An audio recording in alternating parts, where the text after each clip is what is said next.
केतकी एक जवान सुंदर इच्छाधारी नागिन थी। केतकी अपने समूह के साथ नदी के किनारे एक भूमिगत बिल में रहती थी। केतकी के माँ बाबा भी उसकी ही तरह इच्छाधारी नाग नागिन थे। केतकी, अब तुम बड़ी हो गई हो, अब तुम्हें अपना जीवन साथी चुन लेना चाहिए। पर माँ, मैं कैसे चुनूंगी?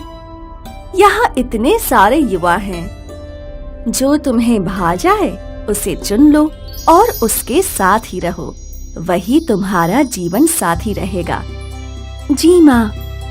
अब केतकी अपने जीवन साथी की खोज में निकल पड़ी।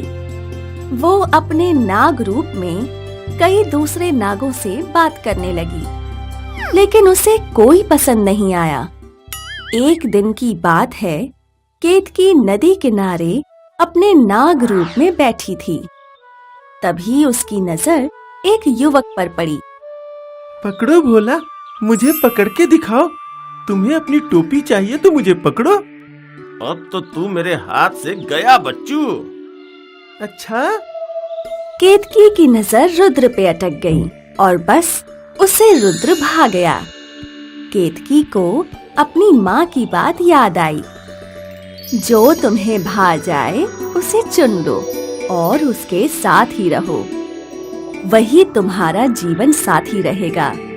केतकी ने सोच लिया कि रुद्र ही उसका जीवन साथी बनेगा। अब केतकी रुद्र के पास गई। यार, इस नदी के पास कितनी शांति है ना?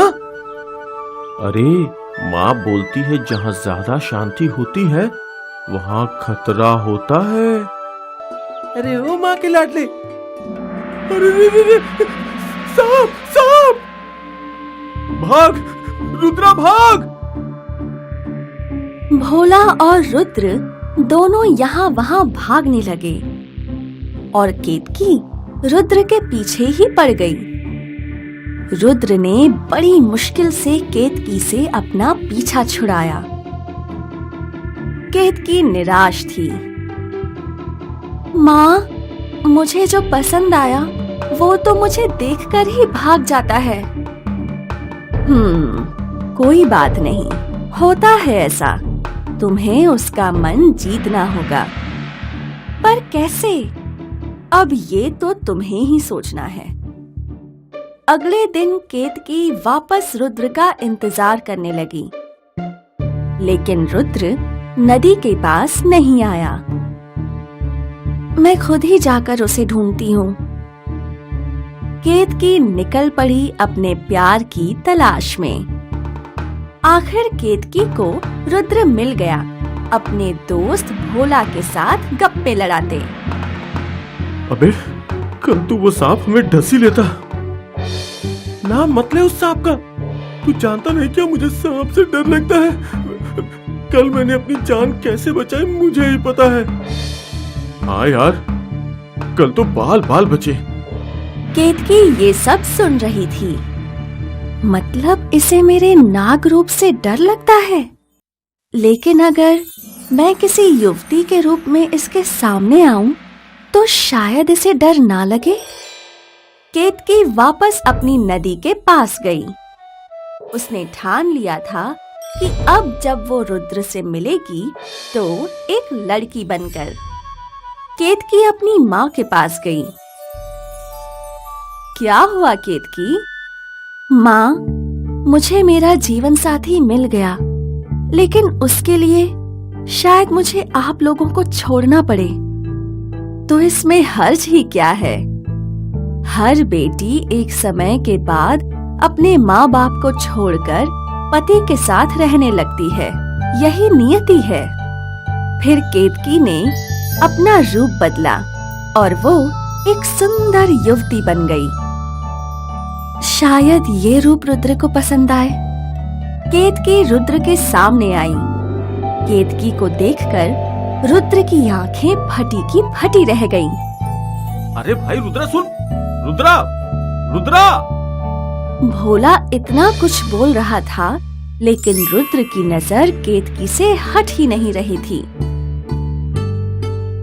रुद्र को पहली नजर में प्यार हो गया। और फिर केतकी और रुद्र की शादी हो गई। इस तरह एक इच्छाधारी नागिन ने एक इंसान को अपना जीवन साथी बना लिया।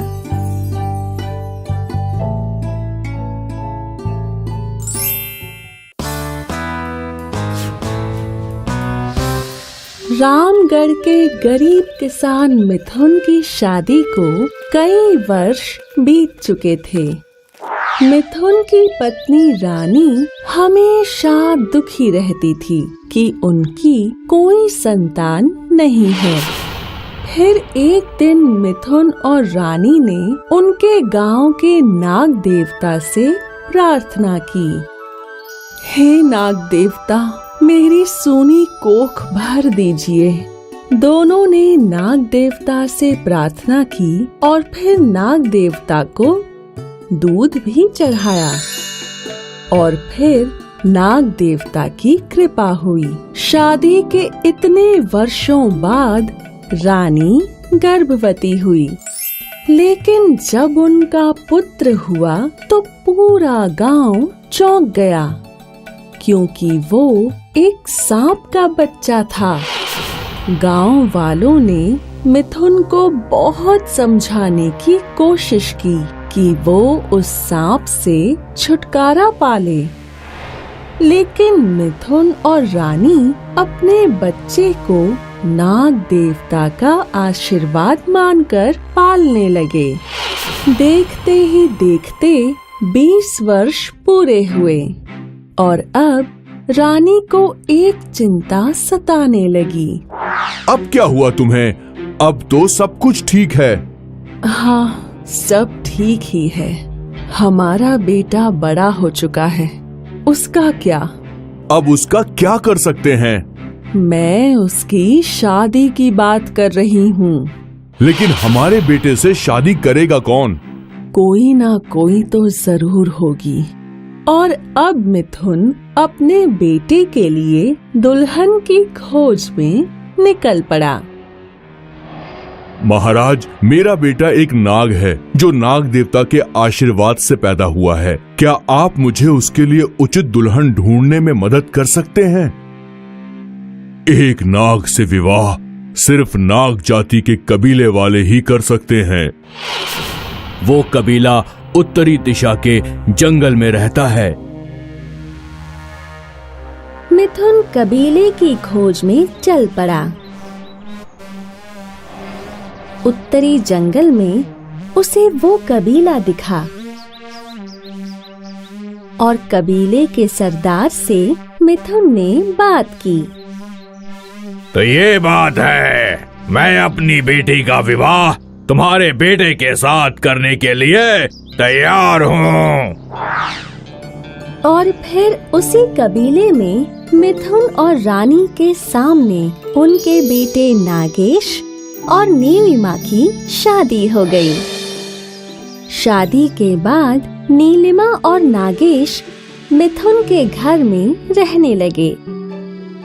एक पूर्णिमा की रात नागेश ने अपना नाग रूप छोड़ा और वो एक सुंदर युवक बन गया।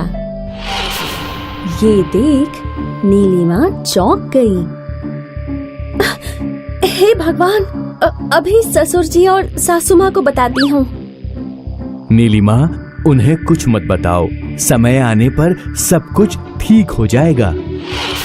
अब से हर रात नागेश इंसानी रूप में आ जाया करता था और नीलिमा और मिथुन बहुत सी बातें किया करते थे।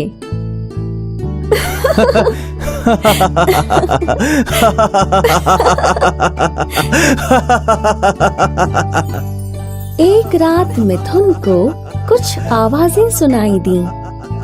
उसने खिड़की से देखा तो नागेश नाग से एक इंसान बन गया था। वो चौंक गया। उसे समझ नहीं आ रहा था कि वो क्या करे।